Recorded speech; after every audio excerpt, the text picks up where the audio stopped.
Hey everybody, welcome to the channel, True Crime Stories.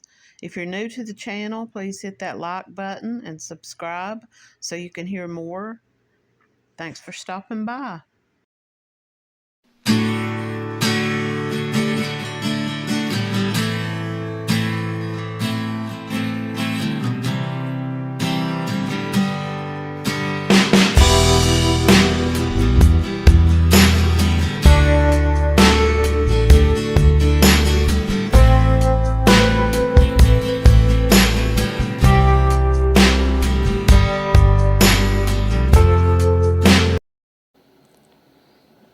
Gladys Cromer was 18 years old when she went missing in June of 1990 from Crossville, Tennessee. She was described as being 5'8" and about 125 pounds. She was a white female with blonde hair and green eyes. Gladys Ida Cromer has been missing from Crossville, Tennessee since May 17, 1990. Gladys was an 18-year-old, but she also already had a young daughter. The NamUs report for Gladys states that she was last seen leaving to attend a party with some unknown individuals. The last known person to see Gladys before her disappearance was her sister, who has since passed away. I couldn't find much solid information on her case. I did, however, find many posts online speculating that they thought she had become a victim of two people who were at that party that night. I obviously cannot confirm or deny that to be true. The only thing I can confirm is that Gladys was never seen again. At the time of her disappearance, she was 18, white female, around 5'8" tall. She weighed about 125 pounds and had strawberry blonde hair and green eyes. She was last seen wearing Jordache jeans, a white tank top, and Reebok shoes. Now, the person that wrote this article said that they spoke to Gladys's aunt, and that Gladys went by the nickname Cricket. She recalls seeing her for the last time in a black car with tinted windows. She said Gladys was decked out all in black and looked very pretty. Gladys told her aunt that she was with her boss and that she was going to work at Fairfield Glades. Her aunt never saw who it was that was driving the car, but she just assumed that it was Gladys's boss, as she had said, and she couldn't tell if the driver was a male or female. This was about a month before Gladys vanished. Over the years, her family has prayed for answers as to what happened to her. Her aunt wrote to many news and TV stations trying to get someone to cover her story, but nobody ever contacted her back. Since the original post was made, we have received a few tips. Now, this is from the Facebook page, Virginia, Kentucky, Tennessee, West Virginia News, and this is mostly centered around missing persons cases and so on. And they say that they have received some tips. Gladys's case is still unsolved. She left her young daughter behind with a family member and was going to a party and was never seen or heard from again. So did anybody know who else was supposed to be at this party or where this party was being held? I'm sure that the next morning, the next day, as the day went on, as the next day after that came and went, somebody started to question where she at. Maybe they were trying to get in touch with her. This was way before people started carrying cell phones. There's only one photo that I was able to find of her. There is her name is mentioned on Reddit. This is on the Reddit thread, Grateful Doe. Could Becca Doe be Gladys Ida Cromer? So there's a There's a Jane Doe here known as Becca Doe, and some people believe that this could possibly be Gladys. Have they been able to consider trying to do any kind of DNA? Becca was the possible name of a young woman who was found hanging in a motel shower. Her death was ruled a suicide. Despite having a photograph depicting herself, she has never been identified. In March of 2021, a break in the case was announced. The woman may have been from California and gone by the name Becca. Between 9:30 p.m. and 11 p.m. on June 3, 1991, a local truck driver named Eduardo Collin arrived at a Super 8 motel in Albuquerque, New Mexico. He rented a room for 2 people for one night and was expected to check out at 11 a.m. the next day.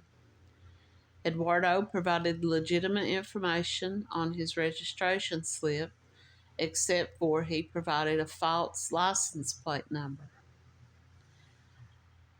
Eduardo was given room 233. On June 5th, it was realized that Eduardo had failed to check out of his room, so a security guard went to check. He found the room locked from the inside and had to use a screwdriver to get inside.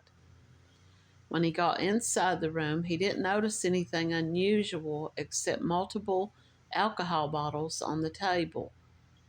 However, when he walked into the bathroom, he discovered a young woman hanging from the shower. According to police, the woman had hanged herself using a suitcase strap and she was found to have heroin in her system. She is believed to have died June the 3rd, the day that Eduardo had checked in.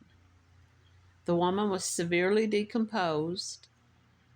However, there was a photograph on the table in the hotel room. There was a photograph on the table of the woman, and the picture was of her and another man. And the employee at the hotel identified this man as Eduardo, and it looked like the photo was taken in one of these photo booths, like in a mall, a shopping mall. And it looked like it had been taken pretty recently, according to the hotel employee who saw this man. And they said that this was a very recent photo of him. It would be several years before Eduardo's family would be located. By the time they were discovered, he had already died and had been dead for several years due to natural causes. His family was shown the photograph of the pair, and they confirmed that Eduardo was not the man in the picture, but they had no idea who the woman was. A scale was found on the room's table with the name George Martinez written on it. And this was the type of scale that people used to weigh and to package drugs. Now, the employee at the hotel said that this man in the picture was Eduardo. Maybe he was using this other man's name. Maybe it really wasn't him. But the family said, no, that's not him. That's not Eduardo. In March of 2021, investigators announced that they had received a tip that the woman's name may have been Becca, and that she was believed to maybe have been from Los Angeles. She reportedly had flown to Albuquerque. So she had curly strawberry blonde hair, grayish hazel green eyes, and she had heroin in her system at the time of her death. It was thought that she may have been Hispanic or partly Hispanic, and she had natural teeth, meaning she had no crowns or anything like that. and she had impacted wisdom teeth. And all they had to go on as far because of decomposition was the size of her clothing. And she was wearing multiple colored bikini underwear in a size 6. She had on multiple colored brand tank top. So she was wearing multicolored bikini underwear size 6 and a multicolored Trends brand tank top. White Guess slacks that had zippers on the lower legs. She was wearing 3 white metal earrings and a wide silver and gold bangle type bracelet. There was a brown suitcase in the room that contained women's clothing, and there was a dark blue suede purse on the table. There was $500 in cash in the purse, so this wasn't a robbery. And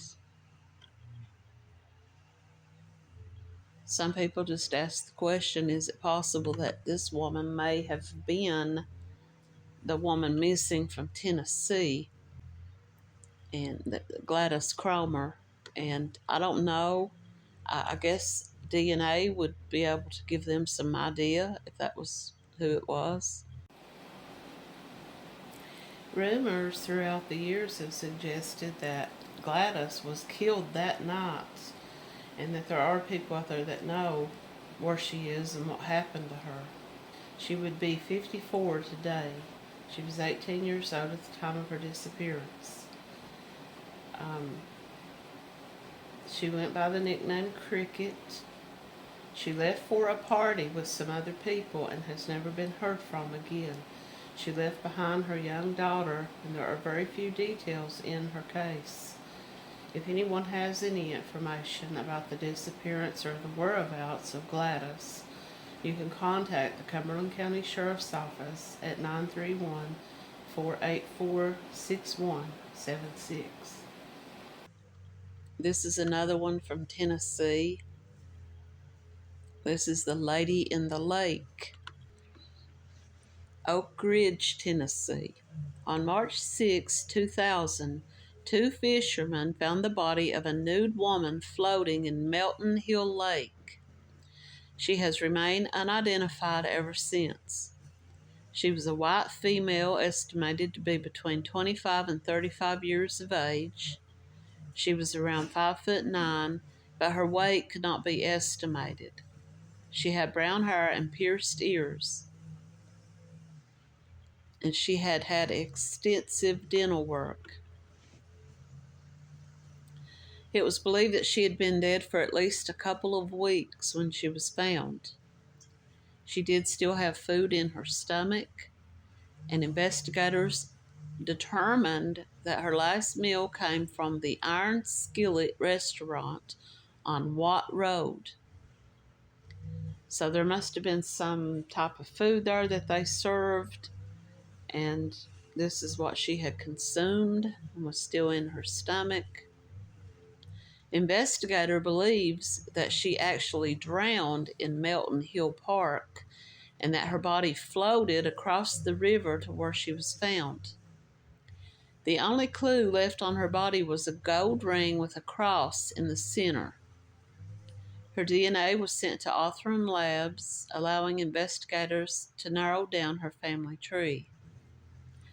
But there were so many different branches, and they are able to branch out, starting with the deceased person's DNA, and they go out, and in some cases you come up with 4, 5, 6, 8, branches. But in this case, there were so many more that they have to go all the way out and then work their way back, eliminating people as they go. So that was something that can take a while. Tips have come in over the years, and DNA testing revealed that those leads weren't they weren't a match. And some of the people have been ruled out. I was checking to see if Gladys Cromer's name was in this list of women who had been ruled out, and she isn't. If you have any information or think that you can identify this Jane Doe, please contact the Oak Ridge Police Department at 1-865-425-3570. I think it would have been pretty easy for them to rule out Gladys but she did have a baby, and whatever happened to that child, that little girl, I'm sure that they could get DNA and, compare it to this lady in the lake. I couldn't find a whole lot of detail on her story either. I'll keep searching. Thanks for watching.